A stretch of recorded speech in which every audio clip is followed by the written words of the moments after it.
Welcome to Taylor Kitchen. Today we are going to make a gorgeous plant-based dish, which is my black bean garlic sauce tofu stir fry. And if you're going, Marianne, there is no way I'm eating tofu, no problem, just use some chicken. It'll turn out exactly the same with a different protein. So I'm starting with tofu, but before I do that, I want to tell you about black bean garlic sauce. This stuff right here, find it. I'm going to put the link on the website and also on the video notes. It is so flavorful, so good. I've used it also in my Hoisin roasted mushroom tacos. And man, I don't like to be without this because it's a flavor bomb condiment. So you're gonna see how we're gonna use it. So here's my tofu. I bought some extra firm tofu and I pressed it very gently and kind of let it sit out with some of that clean kitchen towel around it just to get as much excess moisture out. And I just want to cut this into cubes because I'm going to use cubes in the stir fry. And we'll do it like that, like that. And so there's different ways to get crispy tofu. Honestly, I'm not a lover of plain tofu. I have a friend that eats it out of the package and I don't know why. But it has to be texture, i.e. crispy, and it has to be flavorful for me to really enjoy tofu. I also have a great crunchy tofu with a hot honey sauce. That's amazing. Check it out on TaylorKitchen.net as well. So there's my tofu. And this is how we're gonna get this crispy. I'm gonna use a little bit of cornstarch, a couple tablespoons maybe. And going into a bag, you can do this all in a bowl and stir it, but I think it's easiest to do it in a bag, and that way you don't break up the tofu any further than it already is. And then a healthy pinch of salt and pepper, because tofu is pretty bland. Whatever you put with it, it's going to soak up those flavors. So it just needs a little bit of help that way. And then I just put all these cubes into the bag, and it's kind of like the shake and bake thing. And you can put the cubes in a skillet and crisp them up that way, but I find that they do tend to stick to the skillet a little bit and fall apart. And I do love the crisp. So I'm gonna do this in my oven. All I need to do is put this out on my baking sheet. I think it's, whoops. Come here, little buddies. It went everywhere. Put that on the baking sheet. And then you're gonna spray it with a little bit of oil. And this will go into my 400 oven for like 30 minutes. And it's gonna get nice and crispy, just like I want. And then while that tofu is roasting, the veg are gonna go by super quickly, as most stir fries do. So I have some, and any veg you want really goes here, but I've got some red pepper strips, and then I've got mushrooms that I'm just gonna kind of roughly chop. You can slice or wedges, whatever you wanna do. You could use green beans in this. You could use broccoli. I have red pepper, I have mushroom, I have some purple cabbage. Purple cabbage keeps a long time in your fridge, so I like to keep it on hand and then just add it to things, and it retains its crunch and it's so glorious.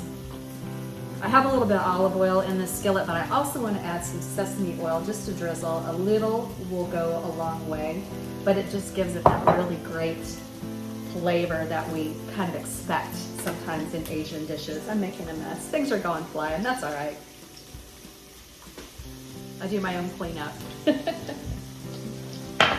All right, and then I have sugar snap peas, and I like to kind of cut them in half this way so that the little beans show once you put them into your stir fry. I'm going to put those in at the very end because all I want to do is heat these up. I really don't want to cook them at all. To give this a little stir. I think I should have used a bigger skillet, but that's okay. It's gorgeous already. I'm going to add a very small amount of salt because the black bean garlic sauce is very powerful in its salt and flavor and umami content. So I would be cautious until you add this and give it a taste. Don't add salt really until you know exactly what you're getting into because it's loaded with flavor, folks. Tiny bit of pepper. And then I have some edamame.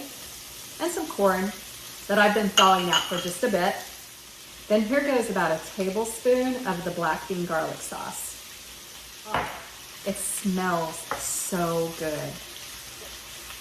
Trust me on this one, you're gonna love it. Even if you use chicken. Then in go my sugar snap peas. Like I said, any veg you want to use. Then I have a little bit of mint that I'm just going to kind of chiffonade here.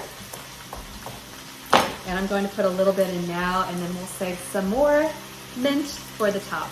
It just freshens everything up even more. And that's it. As soon as the tofu is done, we're going to mix it all together, add a little bit more of the black bean garlic sauce, and you're good to go.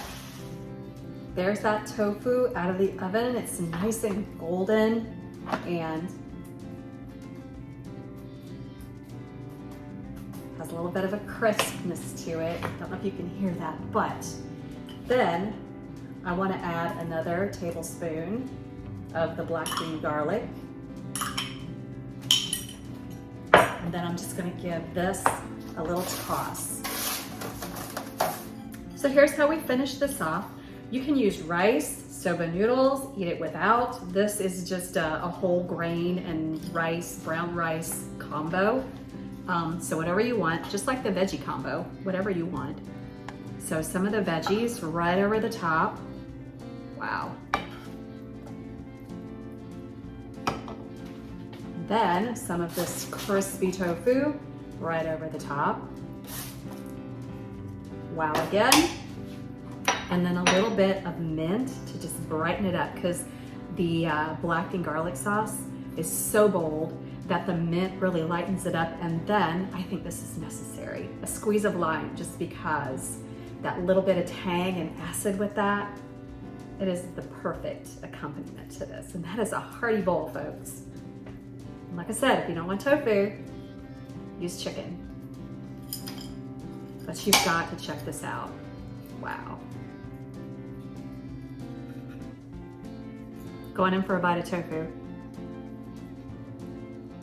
Tofu that is crispy and super flavorful. Yes, please. This is fabulous. Check out the easy recipe. It's on TaylorKitchen.net.